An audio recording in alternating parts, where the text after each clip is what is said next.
just come to yoga just to see Barry put his foot behind his neck. It's worth the price of admission, just that. All right, everybody, we're going to sing together. You guys ready? Okay, we're going to sing together. This is a song called One Big Family. Here we go. Here we go. Everybody, get up on your feet. See the light in everybody you meet. Everybody, get up on your feet. See the light in everybody you meet. Let us be reminded of who we've come to be. We are love, we are one big family. Hey, hey, yeah, yeah. Hey, hey, hey, yeah, yeah. Everybody, get up on your feet. See the light in everybody you meet. Everybody, get up on your feet. See the light in everybody you meet. Let us be reminded of who we've come to be. We are love, we are one big family. Hey, hey, yeah, yeah. Hey, hey, hey, yeah, yeah. Whoa. Let us make a joyful sound. Here we stand on holy ground. Let us make a joyful sound. Here we stand on holy ground. Let us make a joyful sound and say, hey, hey, hey, hey. Everybody, get up on your feet. See the light in everybody you meet. Everybody, get up on your feet. See the light in everybody you meet. Let us be reminded of who we've come to be. We are love, we are one big family. Hey, hey, yeah, yeah. Hey, hey, hey, yeah, yeah. Come on back.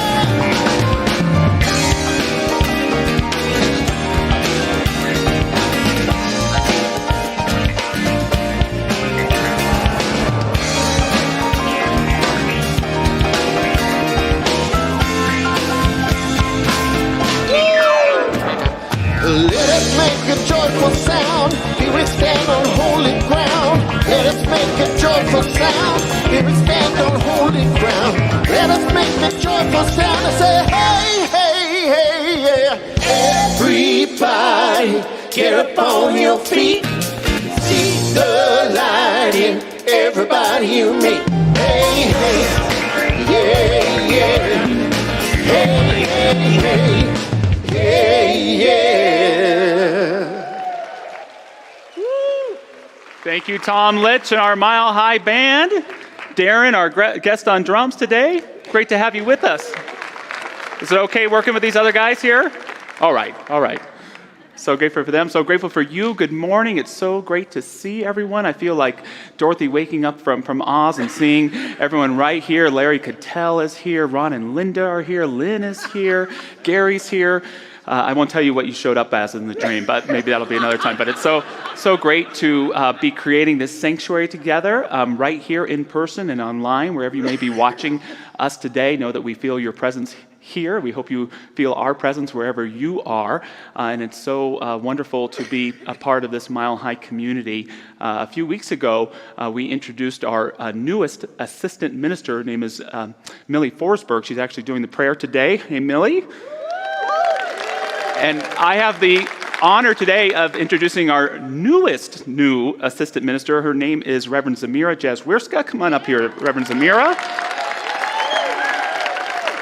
Reverend Zamira, this is her home church. She's been here for almost 20 years and has been serving this last year as a special focus minister. And as assistant minister, she'll be leading our new members classes, bringing our small groups together. And she just brings a great amount of interfaith wisdom and groundedness and education and just such energy. We're just so grateful to add you to our team here, Zamira. And just thought during the welcome, just would ask you what you love about this Mile High church community. Why the heck did you say yes to this job? Well, thank you so much, Josh. And it is such an absolute honor to be here. And yes, 18 years ago, I walked through the doors of Mile High. And one of the things that drew me here were our transformational classes, which I absolutely adored and applying those principles in my life. But I have to tell you that the deepest, most profound gift has been this community and just the heart and the connection and the love that I have found in connecting with all of you, just the lifelong friendships and the inspiration that happens every single time I'm here. Beautiful. I'm sure a lot of you feel the same way, too. Right? So, Reverend Zamira, would you do us the honor of leading us in our vision and mission this morning? Yes, of course. And so we're going to join together now in our vision and our mission. And if you're familiar with it, you can close your eyes and declare with me. And if you aren't familiar with it, it will appear up there on the screen. And so let's declare together. Oneness revealed, a world of love, peace, and abundance for all. And our mission to serve as a spiritual beacon for personal empowerment and global enlightenment. Beautiful. Thank you, Zamira. And with that, we're now going to move into our time of Surely the Presence and of prayer.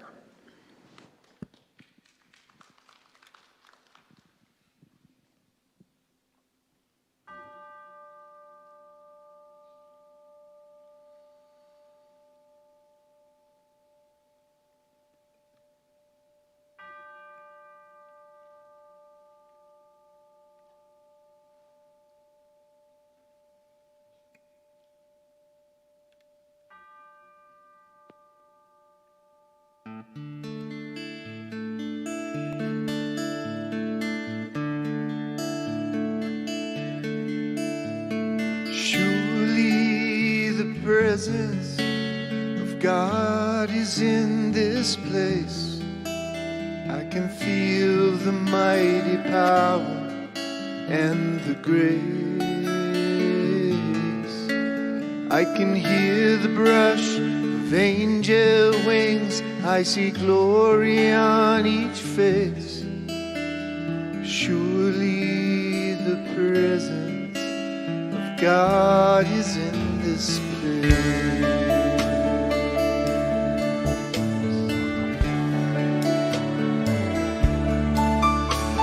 Surely the presence of God is in this place. I can feel the mighty power and the grace. I can hear the brush of angel wings. I see glory on each face. Surely the presence of God is in this place.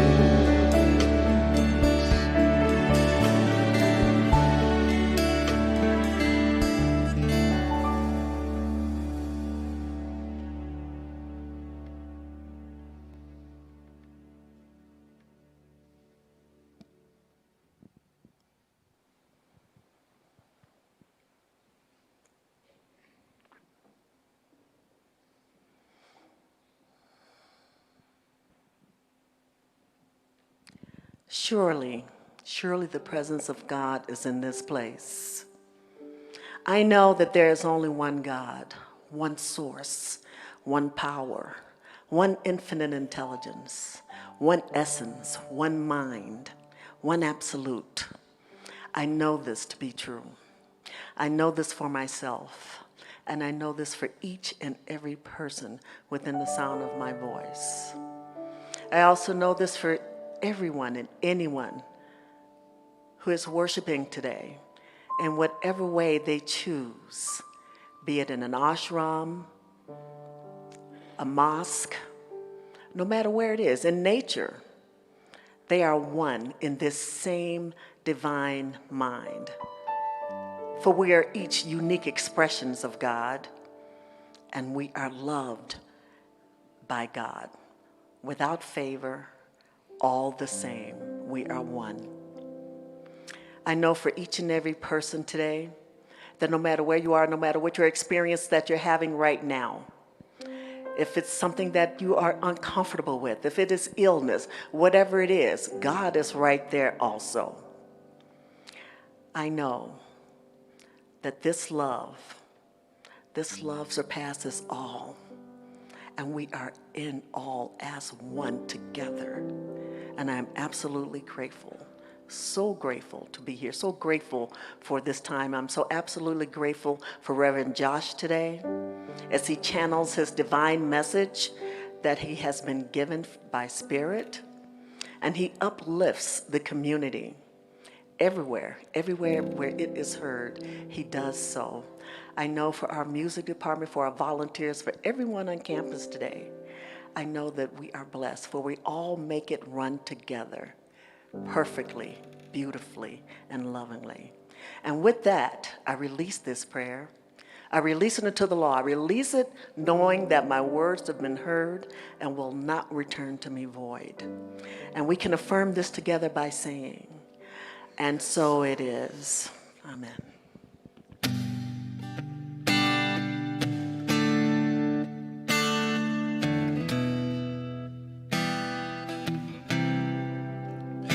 In my eyes, in my mind, in my heart, in my soul, in my life, I have been searching for something, but you were my dream. You're perfect, you're golden, you're light, your love. You're perfect, you're golden, you're my light, my love. When I'm sad and so dark, shallow and in doubt, when I'm trying my best to put one foot in front of the other,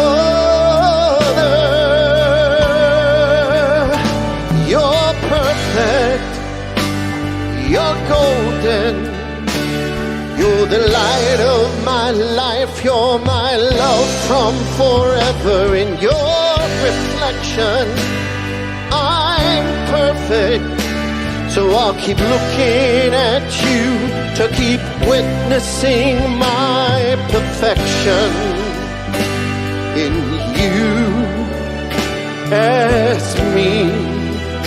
Oh, lie, lie, di, die, di, die, lie, di, die, di, die, lie, di, die, die, di, dum.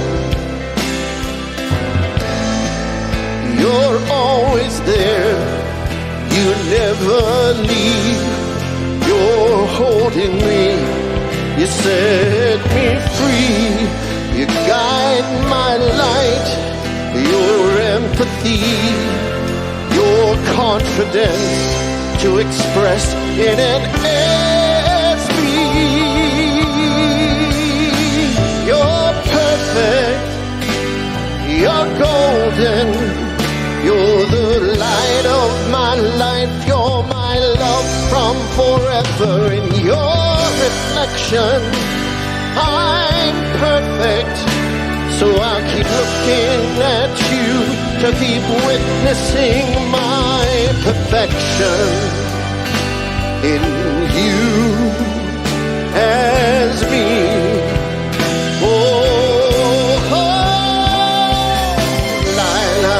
Die, lie, die, die, dum. Lie, lie, die, die, lie, die, die, lie, die, dum.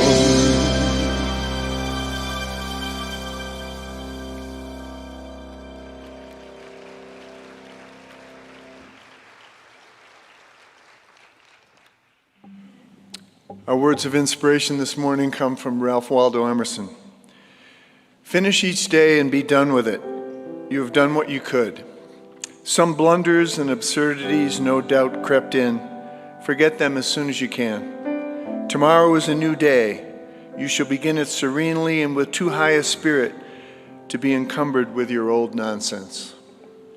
And from Marianne Williamson, no matter what the shape of the problem, its form or its size, a miracle can handle it. Miracles mean that any moment we can begin again.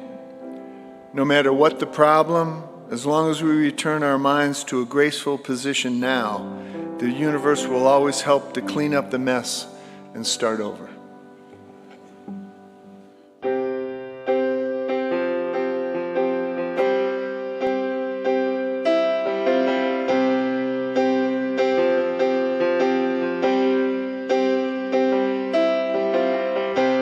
Where was the moment when we needed it most?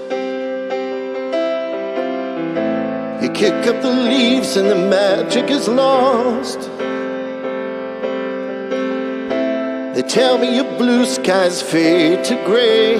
They tell me your passion's gone away. And I don't need no carrying on. You stand in a line just to hit a new low. You're faking a smile with your coffee to go. They tell me your life's been way offline. You're falling to pieces every time. And I don't need no carrying on. 'Cause you had a bad day, you take it one down. You sing a sad song, then you turn it around. You say you don't know, you tell me don't lie. You work on a song, then you go for a ride. You had a bad day, the camera don't lie. You're coming back down and you really don't mind. You had a bad day. You had a bad day.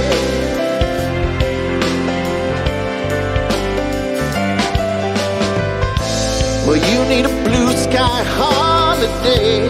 The point is they laugh at what you say. But I don't need no carrying on. 'Cause you had a bad day, you take it one down. You sing a sad song, then you turn it around. You say you don't know, you tell me don't lie. You work on a smile, then you go for a ride. You had a bad day, the camera don't lie. You're coming back down and you really don't mind. You had a bad day.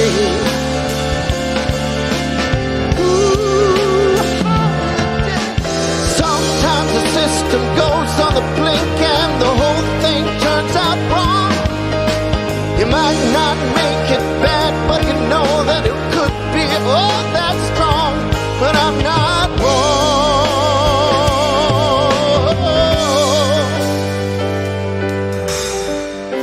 So where is the moment when you needed it most? You kick up the leaves and the magic is lost. Well, you had a bad day, you take it one down. You sing a sad song, then you turn it around. You say you don't know, you tell me don't lie. You work on a song, then you go for a ride. You had a bad day, you see what you like. And how does it feel one more time? You had a bad day. Well, you had a bad day. You had a bad day. Well, you had a bad day. Oh, well.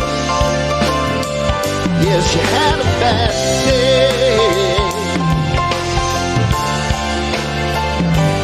Had a bad day.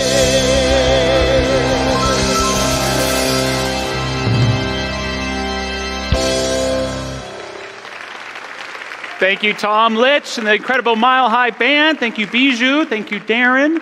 Thank you, Rob. Thank you, Kent. Kent, we're just all sending you a lot of love. Kent's beloved father-in-law, a month away from turning 100 years old, made his transition this week, and we're just surrounding you and Kathleen with so much love and your family and celebrating his spirit and his life. So from your Mile High family, much love from us to you, my friend.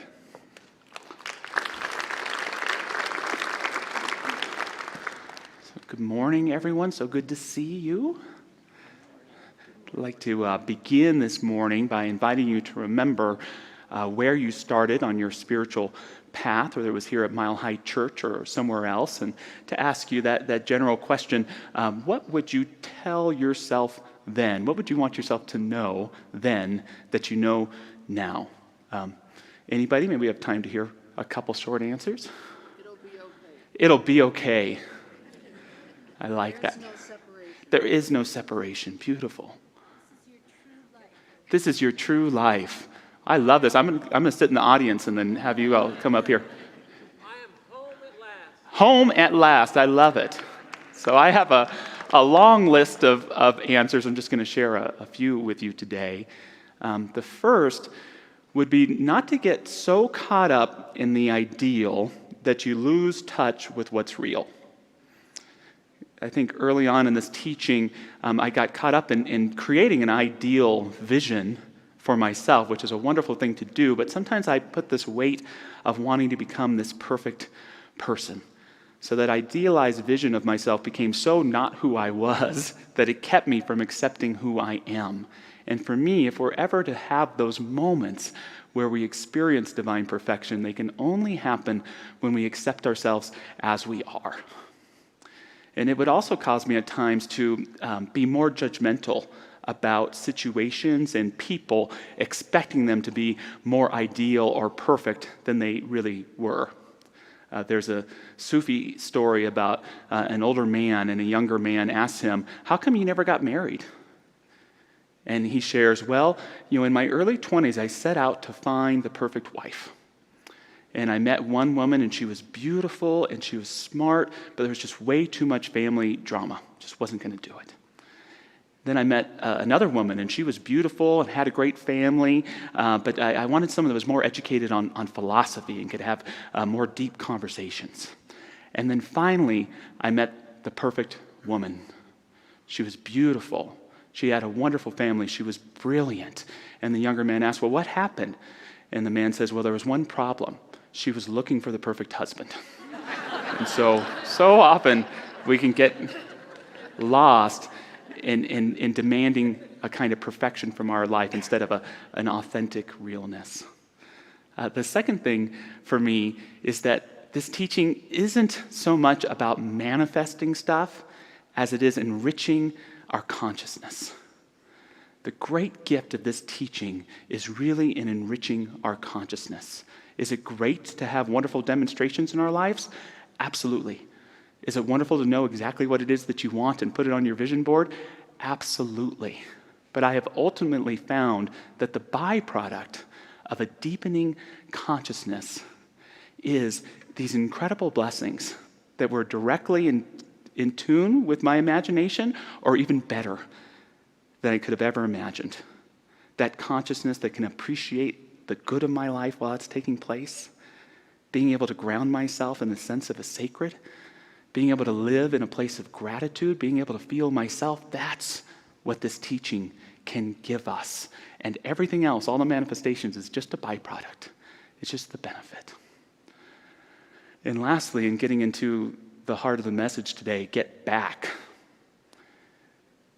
Something I wish I really knew then that I'm still learning now is it's not about how long you stay centered, it's about how quick you get back. It's not about how long you stay centered, it's about how quick you get back. The purpose of this stuff is not to become perfect people. It's not to try and realize some sort of enlightenment that no one has quite ever reached. It's to live in that grace of God and of love every day. I'd love to tell you that I'm a perfect father, but I'm not. I'd love to tell you I'm a perfect husband, but ask my wife. I'm not. I'd love to tell you I'm a perfect minister, but I'm not. But what I hope I'm getting better at is when I fall off center, when I make a mistake, I hope I'm becoming a better father by how quick I get back, a better husband by how quick I get back, a better minister by how quick I get back. It's not how long you stay centered, it's how quick you get back. Get back to love, get back to clarity, get back to life.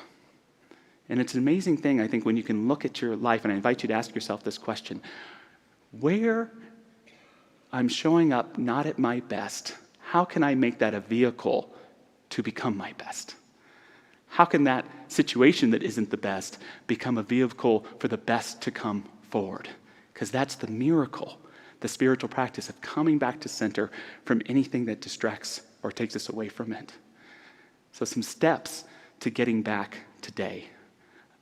The first is stop striving for perfection. Not much of a bully. Stop striving for perfection. An essential learning about spiritual leadership came for me when I started my first senior ministry at the Seal Beach Church in Southern California. There's some friends here from Seal Beach today. Steve, Lily, Amber is here, so it's really cool to have some guests. And I inherited what I would call a motley crew of practitioners. Very unique. There was an angel named Juanita. You guys know Juanita. And there were these incredible people. I love them to death, so don't take this the wrong way. But they weren't my ideal of what practitioners should be. You know, some of them were kind of curmudgeon-y. A couple had been a part of getting rid of a couple of the past ministers. One kind of bounced from church to church. And I had to make this decision. Was it my work to try to build them up into the practitioners I think they should be? Or was it to accept them as they were so that they could be the best that they could be within our spiritual community? And that's what happened. And it was really, I think, the secret sauce to growing our community there, because they were able to express themselves. Practitioners aren't holy people. They're flawed. They make mistakes. They struggle. But what makes them special is they stay committed to spiritual practice. They stay committed to coming back to faith. And when the congregation got to see that, they could see, oh my God, I'm a practitioner too. We're all practitioners. And that's what I love about the practitioners here in our spiritual community. They're not pretending to be holy people. They're examples of living full lives and all the struggles that take place in between, but knowing and keeping to that faith, that truth. There's a story I love about Abraham Lincoln. It's in the middle of the Civil War. And he's finally winding down. I can't imagine how busy he was. So he's finally getting a rest, and there's a colonel that comes to the White House to share that he had just learned that his wife had passed away, and he wanted a reprieve so he could go retrieve her body. And Lincoln, he was frustrated. Can I get no rest? Must I be bothered with all things at all time of the day? When will I get a break? I just can't do this right now. And the man had to go home, and you can guess Lincoln probably didn't get a very good rest. But I don't know about you, but I resonate with him a little bit. You know? Do I have to get a text message when I'm eating my cereal? Ugh. Do I have a sign around my neck that says open 24/7 for anything to talk about? You know, and it's good to have those boundaries, those self-care boundaries. So that's why that voice is okay when it comes up to listen to. Am I taking care of myself? And yet, there are those situations of heart that call us to do God's work and not just our own work. And the beautiful part of the story for me is that the very next morning, Lincoln, hat in hand, is at the man's door. I was a brute last night. How can I help? It's not about how long you stay centered. It's how quick you get back to love, back to clarity, back to life. I love the famous quote from C.S. Lewis. We all want progress, but if you're on the wrong road, progress means doing an about turn and walking back to the right road. In that case, the one who turns back soonest is the most progressive. And that, for me, is the statement about Lincoln's leadership that's so powerful, is it didn't take a week, or he didn't try to make himself right. He admitted his mistake. And the question for us don't make mistakes. It's how quick can you come back to center when you do. And there's something powerful about that center. When we do leave it for a while, when we come back with greater clarity, it's enriched. It's deeper. It has something new and alive for us. The worst thing that we can do is to pretend to be centered when we're not. And anyone ever try that? I just have to be honest with myself. Yes, I'm whole, perfect, and complete, but right now I'm a whole, perfect, and complete mess. I know I'm a licensed practitioner, but right now I feel like a licensed whack-titioner. I'm centered, all right, in paranoia and fear. The only thing I'm clear about is how confused I am right now. There's something about that admission, see, that creates that doorway, that passageway to get back to center, back to who we are, back to where we belong. Second tip, stay close to your source. Stay close to your source. I know I'm saying don't pretend to be centered when you're not, but know that center is always there. You're not feeling your meditations too full of distractions? Meditate anyways. You're doing your prayers and you don't believe the words that are coming out of your mouth or in your mind? Say them anyways. Better than not praying at all. Those things that usually help you remember, those things on your altar or in a beautiful song that make you feel better, they're not making you feel good still. Surround yourself with them. I was walking our beautiful labyrinth that we built in May this week. How many of you have walked it? You got an opportunity right when you get outside the door, beautiful labyrinth there. And as I was walking it, I was deeply reminded that life for me is not a straight line. It's not linear in the sense of having a beginning, a middle, and an end. It's like a spiral. It's like a circular motion. It's like a labyrinth. And the power of the labyrinth for me is the moment you walk into it, you're drawn in by that center. There's that center of who we are. And for me, that's life. I'm either walking closer to that center and remembering who I am, or I'm walking away from it and kind of forgetting who I am. But you know what? The center's always there. That's the beauty. The center is always there. So that when I walk into the center of the labyrinth, I'm remembering and having an experience of who I really am. And when I'm walking away from it again, I'm actually carrying that center with me. Stay close to your source. That's why we're trying out for the summer these spiritual practices here, where we have the chapel open for meditation through Thursday, and we have yoga, which isn't super hard, pretzel moving around yoga, but just movement, and Tai Chi on Thursdays. It's to help us utilize this place like a spiritual gym, so that we can stay close to our center. So whether you do your spiritual practice at home or in nature or here, stay close to your center. Because when you need it, it will reveal itself to you. Mother Teresa, or Saint Teresa now as of 2016, tells the story of being in Calcutta, where she started an orphanage, and she runs into a malnourished girl on the street. And she brings her to the orphanage, and they feed her, give her some toys, create a nice bed, and she keeps leaving.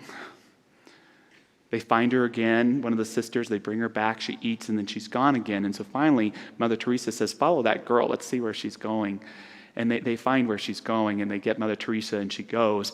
And there's this little girl with this woman who's living between two trees in a park, making really meager food on 2 stones. And Mother Teresa questions the girl, how is it that you would not stay with us? You had so many beautiful things in our home. The girl answered, I cannot live without my mother. She loves me. And Teresa realizes that this girl is experiencing an amount of love outside of the material good of her home than she was in the home. And Teresa shares, while the child was with us, I could scarcely see a smile on her face, but when I found her there with her mother in the street, they were smiling. And there's a message in there, I think, for all of us, that as much as you may be striving for material good, there's also that inner child within us that wants to be close and rooted in love, close to its source. As much as you may be out there climbing the ladder of success and good for you, recognize how important it is to keep your feet on the ground and stay rooted to that which reminds you of who you are, that makes you feel at home. Because in those off moments, and they will happen, to know that center is there nurturing us even when we don't know it, gives us the faith and the strength that we need to move forward in our lives in more powerful and constructive ways. The third tip for us today is let this error be a medium for a miracle. let this error be a medium for a miracle. There's no struggle in relationships in my life that has not been solved by getting back to love. There's no fear that hasn't been overcome but by getting back to faith. No distrust, doubt that hasn't been overcome by getting back to trust. And so when we're in those off-center places, remembering that which brings us to center brings forth a new kind of miracle in our lives. How many of you, show of hands, if you're willing to participate, are in an active romantic partnership, married or with a partner? Okay, you keep raising your hands. How many of you have arguments? Okay, how many of you have a lot of arguments? How many of you were arguing this morning? Yeah, this is great. This is good. Opening up. You know, my wife and I, we argue a lot. We've been together for 10 years. We've been married for 5 years. And I don't know if you figured this out. Maybe it's just true for me. But you ever realize that, yes, the scenery and the characters and the situations change, but basically it's just the same argument over and over and over again? It's always about one of us not feeling loved or supported or heard or understood. And usually the solution to the pragmatic problem is a pragmatic answer, but there's something deeper. And what I've been able to learn, and I think it's true in most of our partnerships, is it's a question of who's going to get back to love first. Which one of us is going to get back to love first and invite the other back in? Because it's always the answer. It's always been that way in my relationship. When we get back to love, then there's that mutual appreciation that then gives us the common sense that we need to address whatever issue is happening. So I would invite you today to think about anywhere in your life where there may be a struggle, a challenge, and to ask yourself, what am I being called to get back to? And who knows, maybe this challenge is a vehicle for a miracle to take place. Maybe this mistake that I've made is an opportunity to become a better person. One more story for you today from St. Francis of Assisi. I love St. Francis, great spiritual teacher. Doesn't always mix well with our teaching because he took a vow of poverty. He was an ascetic, and we're an abundant people. Prosperity, bring it on, more. And St. Francis was like, no, don't want any possessions. He came from a lot of means. Don't want any clothes, just the ones on my back. Don't want to buy food, just want to ask for it.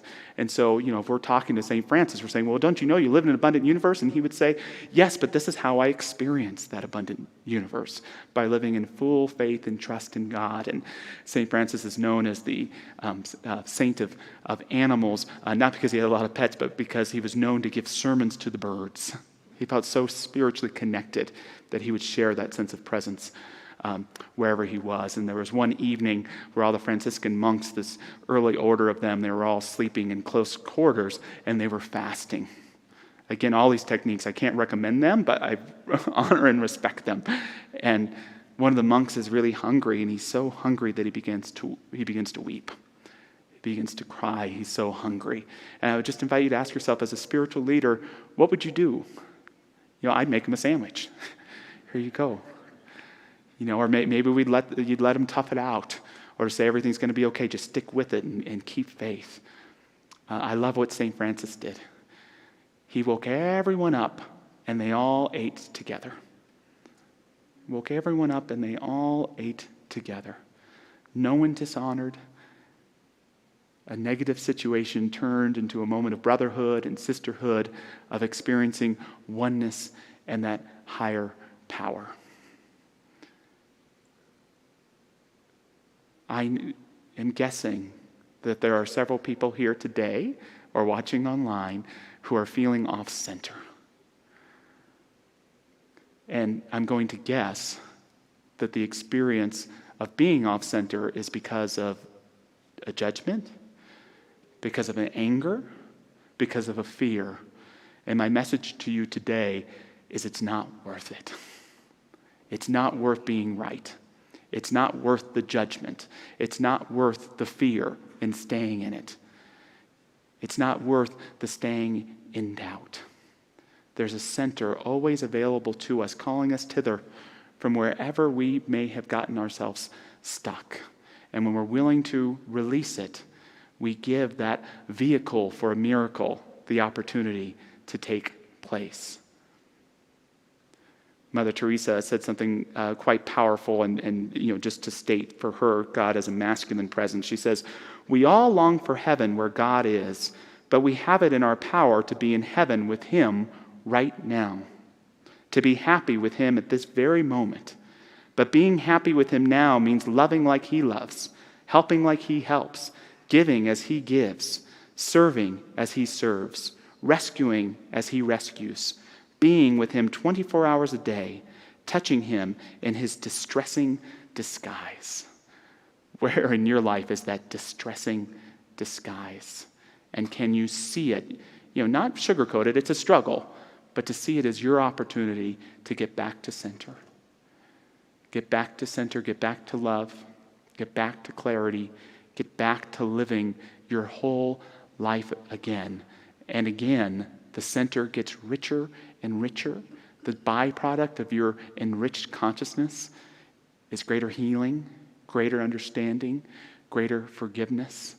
And there is that groundedness of knowing no matter how far we stray, that center is always there. Abraham Lincoln knew this. Mother Teresa knew this. St. Francis knew this. And you know this. That divine center that we can never escape from, that's always calling us back to give us just that energy, just that sense of life, just that sense of renewal that we need to face the challenges of our day and to fully appreciate those sweet moments that remind us of that song of our soul, that song of ourself, that all is well, that God is with us, and that there is a divine blessing here and now and continuing on its way. So if you'd like, please join me in prayer this morning.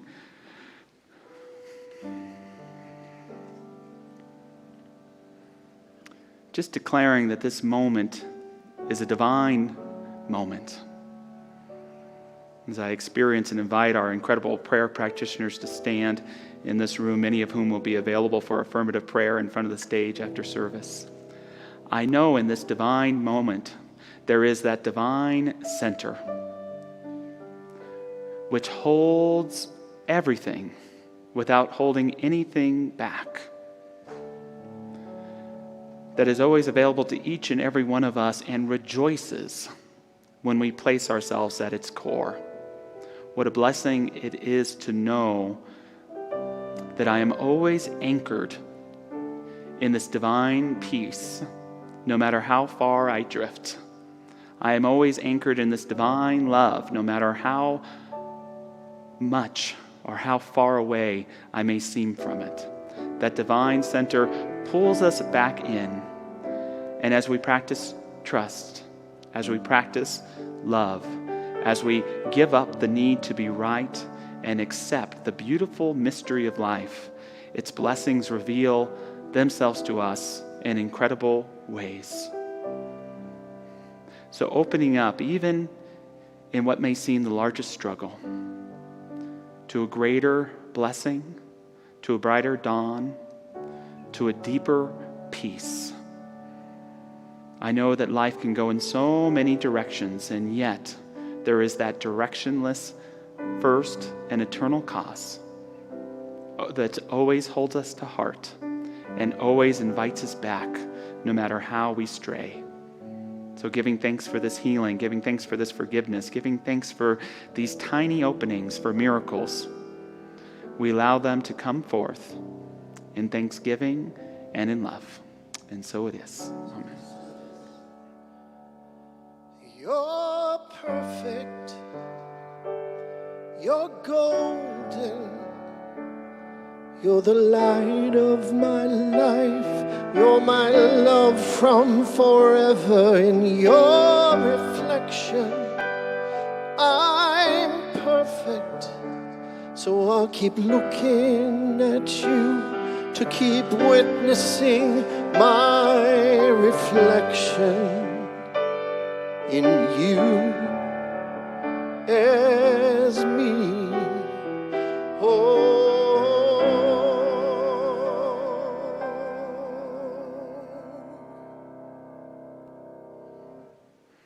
Beautiful, Tom. Thank you.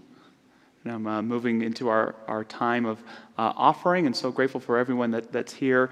One of the coolest things about getting to be a minister here during this time, and I'm sure I speak for all other ministers when I say it, is when we haven't seen you for a long time, and you show up and share with us how you've been connected.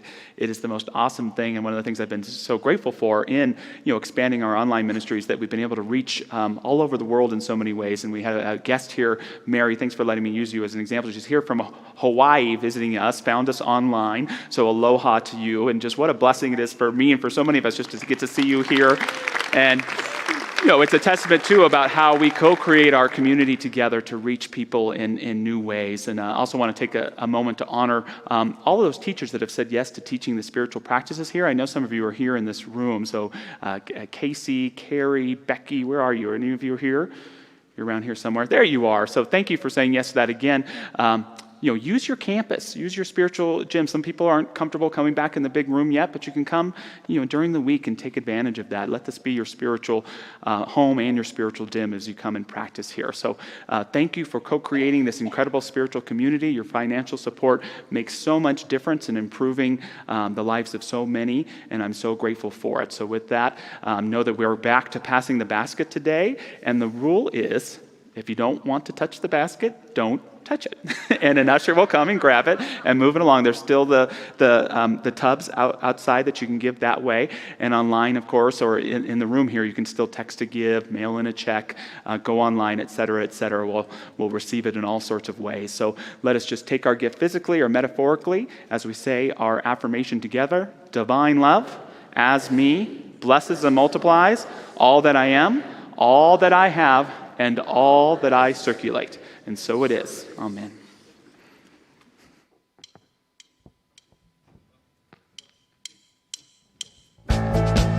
All right, I just want to take a second to introduce Evan Wentz and welcome him back. Evan hasn't played with us in quite a while. We're going to do a song called Get Back. Georgia was a man who thought he was a loner, but he knew he couldn't last. Georgia left his home in Tucson, Arizona for some California grass. Get back, get back, get back to where you once belonged. Get back, get back, get back to where you once belonged. Get back, Georgia.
Evan went. Rob Lowe. Amazing band. Thank you, Darren. That's what I'm talking about right there. All right. Does it feel pretty good to be back in the room? What do you think? All right. Well, if you're new to our community, welcome. Know that you're welcome here. Hope you'll come back many times. There is a guest welcome center out in the lobby, and you can pick up information there or ask any questions that you might have. But know most of all that you're welcome. And if you're following us online, please go to our website. You can get more information there. And just always good to have you here. And our practitioners that come forward, here they are, whack-titioners, as you called them. But that was a different group, I think. But there's opportunity for prayer right after the service. You're in the room this morning and you would like to connect with a practitioner, prayer partner. This is a great place to do it. So know that they're here and here to serve. Yeah, thank you, Barry. School supply drive is going on this week and next week. You can bring supplies here if you didn't bring them today, or even if you're online, there's an Amazon wish list that you can find through the milehighchurch.org site and mail something in. I want everyone to know that if you're interested in becoming a practitioner on Zoom today at 11:15 a.m., you can learn more about the classes and the studying. It will enrich and change your life forever. We're going to have an in-person one next month for those who can't make it, who are here in person. Our own Reverend Michelle Scavetta is teaching a class for women, Transcending Trauma, that starts on July 22nd. Tom, what's going on August 4th? We're going to have something cool here. No ministers allowed, I hear. Well, every summer we like to do a little something special. We're going to do it closer to the fall this time, but it's a big musical event. It's going to be Lauren Sheely featured with Jennifer and myself and a great band. They're going to be songs that are from our life, from our musical experience, and they're all very incredibly good. So I'm looking forward to it. Awesome. So it sounds like a lot of fun. And running solo this Wednesday, Barry Ebert is speaking on Wednesday night right here at 7 p.m. Please be a part of that. It's going to be great. So if you'd like, stand. We're going to move into singing the peace song, but let us know that we are indeed back where we belong, one with an infinite love, an infinite joy, and an infinite peace that builds that road for every step moving forward. And so it is. Amen.